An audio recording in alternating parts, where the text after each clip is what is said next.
Another hailstorm. 11th of June. We haven't had 5 weeks of rain. Let's see what we have now.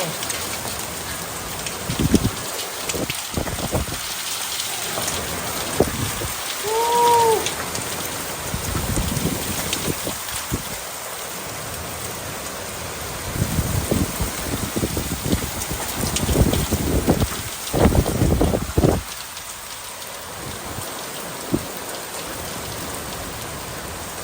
Oh, great, that's great.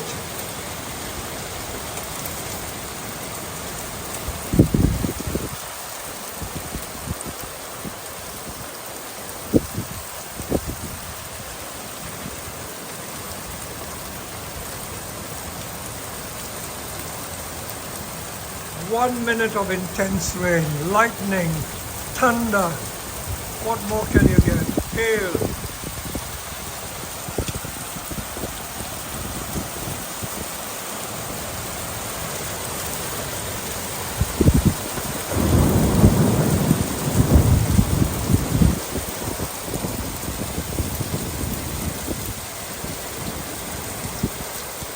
Wowee. Marvelous. Oh, plants needed it.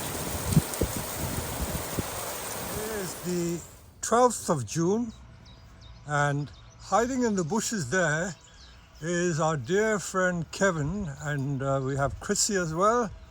So why are we out hiding under the trees? Because we've had such a lot of hot weather. Yesterday we had a thunderstorm, the first rain after 6 weeks. And that rain was a welcome change because the temperature soared to 32 degrees the previous day. So it's been very, very hot. I've been pruning the pines, the garden trees with Josh. But with Kevin here, we are going to do styling again. And as always, we have these massive views. So we have a really, really challenging project here. So let us look at it. So here we are. So don't run away too fast because we want to video everything. Okay, so hi Kevin and hi Chrissy. Good morning. Hello everybody. So this is a yew that we dug out of the ground about maybe 5 years ago, and we put it in a large flower pot to begin with, and after about 3 years we put it in this large mica bonsai pot. So you can see it is at least 4 foot tall, little over a meter tall, and the base is at least 6 or 8 inches in diameter. And we potted initially at this with this as the front. But over the last couple of years, I've been looking at the tree from different angles, and I realized that we shouldn't have put it in that angle, isn't it? So I'm going to ask Kevin to talk about this tree. Well, you're right, Peter. Yeah, we were looking at it earlier. Yeah, and the Nabari is coming out towards the front. Okay. Yeah, which is not correct. And not very wide either. No, and you suggested that to turn it to the side. Yeah, so I'm just going to turn it to where we both decided. Yeah, you know, which is somewhere through there, I think. Yeah. And you can see now that base is grasping the soil, which is what we want. Yeah, basically. But it's nice on every side, isn't it? It's nice on every side, but this is, I think this is all right. Are you also looking at potential leader for the tree? I think we're going to keep the one that's up there. Yeah, really. Yeah, Okay. you know what I mean. I think it's, you know, it's just about the right height. That But lady. the branches are not too thick.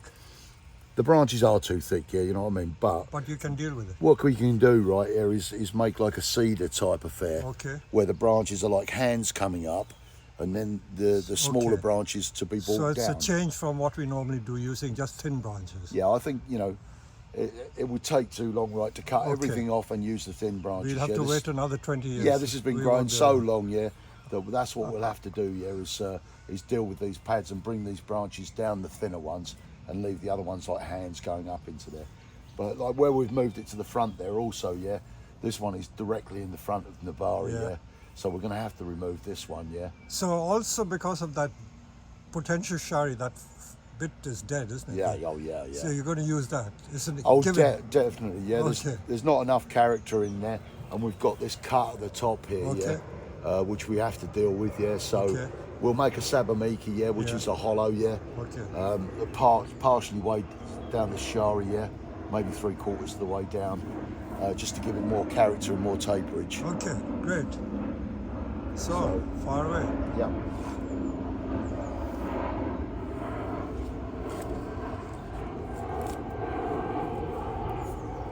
So what tools have we got? We've got the Makita. We've got the Makita.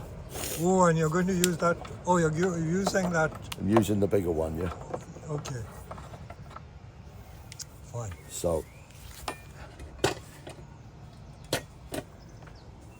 just see if we're working, yeah. That's cool. Actually, should we get everything untangled before we start? And first off, I think I'm going to take that branch off the front here, because I think that's the only one that needs to go here. Is this one, yeah? Directly in the front, yeah. It's hiding the nabari, yeah. We'll just cut it off. We may use it as gin. So now we see all that beautiful base, yeah. And the roots we can deal with, isn't it? Yeah. Those other surface roots we can cut off.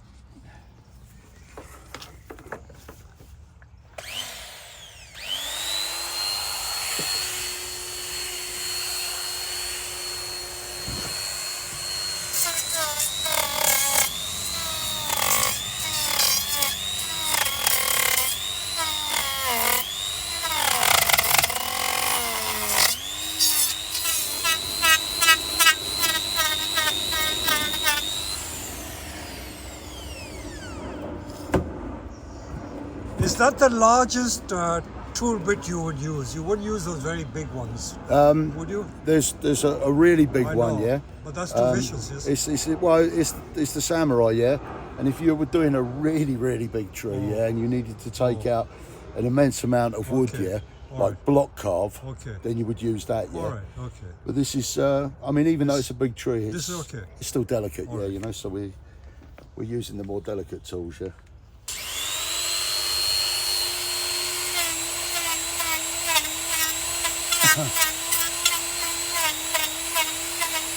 And the other thing is, yeah, I like to deal with small areas to start with, yeah. It's, I mean, old John Narky used to say, yeah, you know, you eat an orange by getting the segments out of it, yeah. You wouldn't put the whole orange in your mouth. So that's what I tend to do, yeah, is I'll work on a piece, give myself a template, yeah, to then start working down the tree, yeah. So, yeah, it was a lesson learned off of him a long time ago, so that's...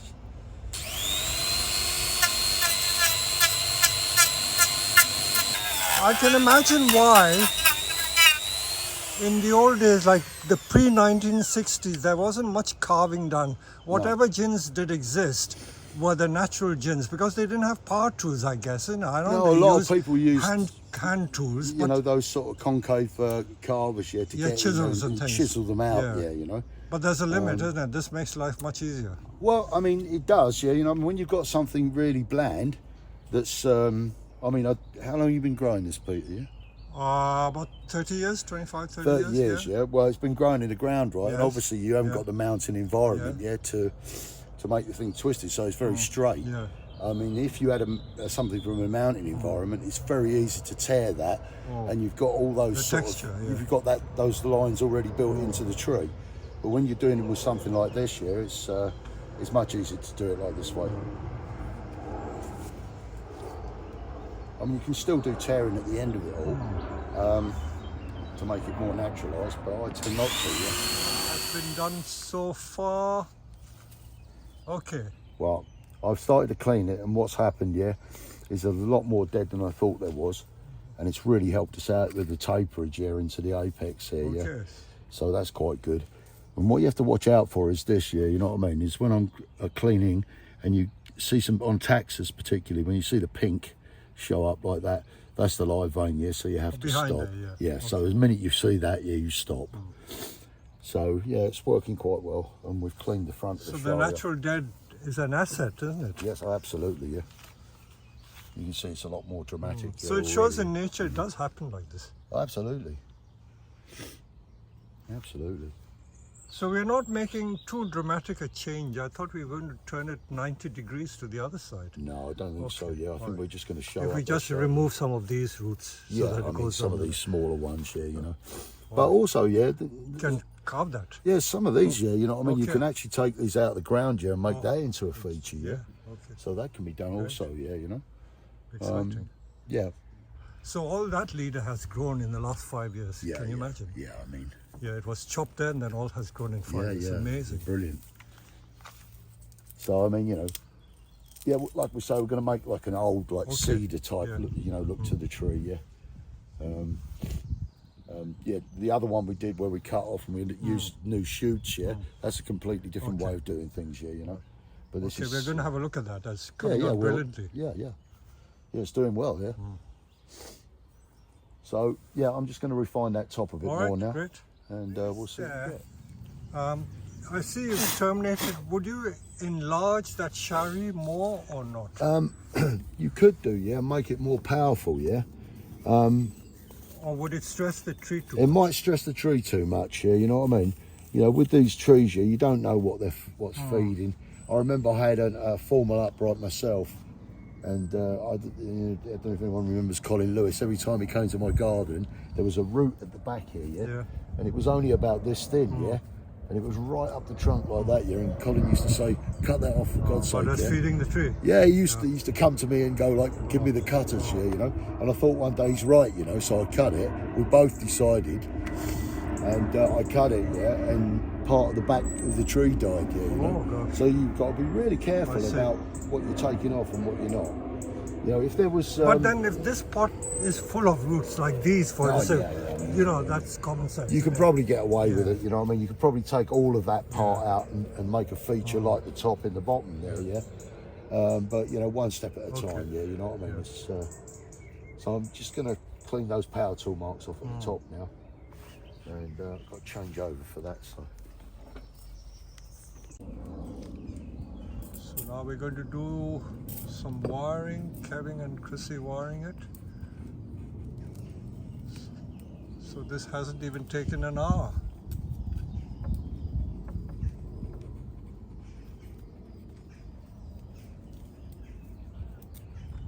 Sorry about the green background, but we can still see the tree.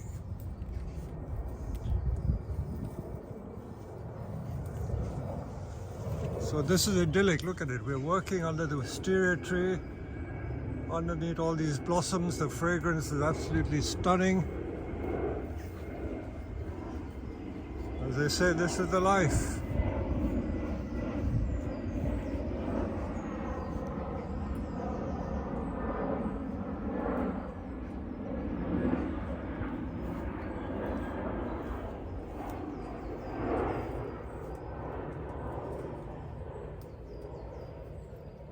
What we're doing here, Peter, is loosely wiring the tree. Yeah? Okay, You know, so it doesn't. just cut, guiding it. You know, just giving it a guidance. You know what I mean?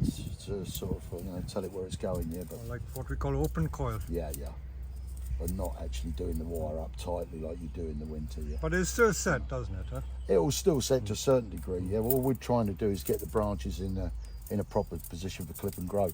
And obviously, right? Yeah. I mean, it's a taxus, baccata, yeah, and it's used for hedging. So, I mean, if you get all More the, you clip, the better it goes. yeah. I mean, you know, it'll just keep doing it. Yeah. Look at all this new growth. So a lot of people were complaining that there's a fungal disease. Although I'm not convinced it is a fungal disease. I'm still not convinced it's fungal disease. No, I don't think so. Yeah, I mean, they're pretty bulletproof. Yeah, baccatas. I mean, there is something called yew blight. Yeah. But it's a little bit like fire blight. Yeah, the whole tree goes like black. Yeah, all the, you know, but it's not. You know, I've not seen it in my garden. And also, we've had a very strange season. Last summer and the winter. You know, 40 degrees, 41 degrees. You know, Yesterday, or the day before, we had 32 degrees. Yes. So But it's, when they're in large pots, they don't tend to suffer that much. If they're in small pots, they will get stressed.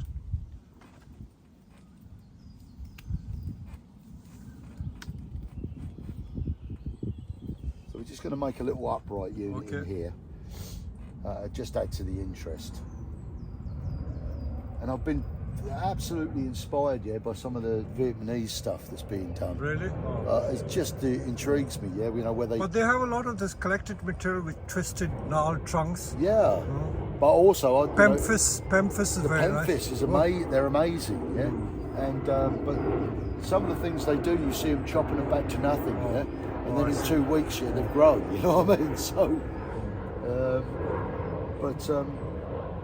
yeah, when you've got things that aren't, you know, you get like maybe multiple apexes, yeah, that go off into the distance, yeah. You know what I mean? Just incredible. You know, it is an art form, yeah. You know what I mean? You don't have to really stick to the rules too much. You can be inspired by different countries' trees. That's for sure. No. I don't know whether it's that 5mm wire. Must be more. It's bigger than 5, I think. Bigger Or- than-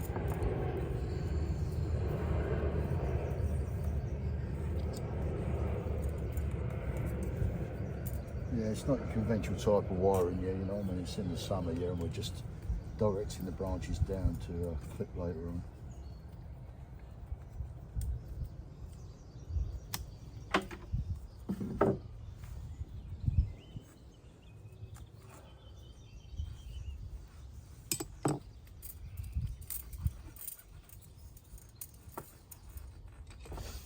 So a bit of both really, yeah, a bit of up and a bit of down.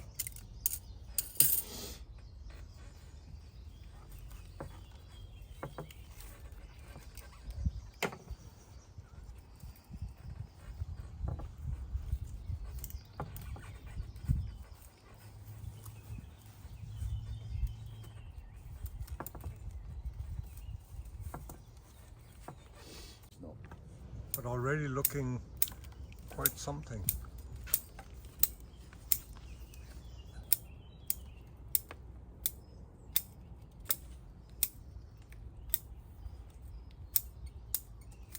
Direct it into the right position slowly, yeah. And don't mess with it too much, yeah, you know. I mean, some of the other stuff we do is like really precise, yeah, you know. But you can make a, you know, I mean that tree that I had, yeah, that you remember, you know, was quite spectacular. It was all done with clip and grow.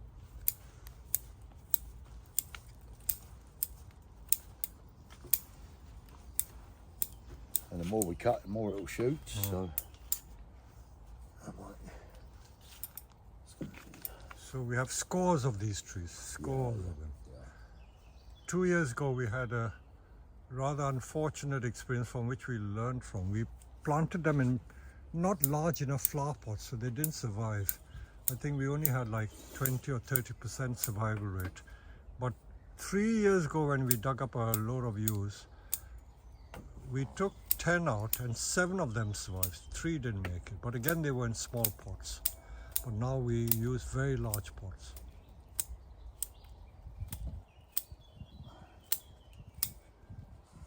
So these were all dug out from our hedge.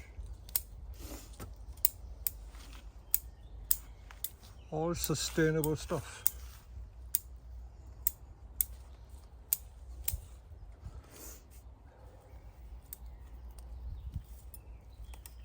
So in just a couple of hours we've done some carving and just a bit of pruning and loose wiring, and it's already looking very presentable. I think once the pads form, they'll be all right, isn't it, Kevin? Absolutely, yeah. I mean, it's a different way of doing a tree, yeah. I did this when I first started my bonsai career, yeah. I had a formal upright that's quite famous, and I did it the same way, yeah. I didn't mess with it too much. With mature branches, not with young branches? No, it was mature branches, Okay. yeah. And it was clip and grow, yeah, and that's what I did, yeah. And I think this is the best thing to do for this particular tree. The tree we're going to look at again, yeah, is the one that I did in the spring. Okay. And that's a completely different thing, yeah. We've got total control over all of the small branches, yeah. This one, yeah, you'll be surprised, yeah, what it looks like when it's filled out. Okay. But what we're doing is directing the energy exactly where we need it, yeah. All right. And I should say, yeah, you know, by next spring it'll be pretty full, yeah. All right. You know? So we'll follow this project through. Yeah, Absolutely, Okay, we'll yeah. now go and look at, I'll put this as a separate video, the follow-up of our yews that were done in October. So let's go and have a look at them.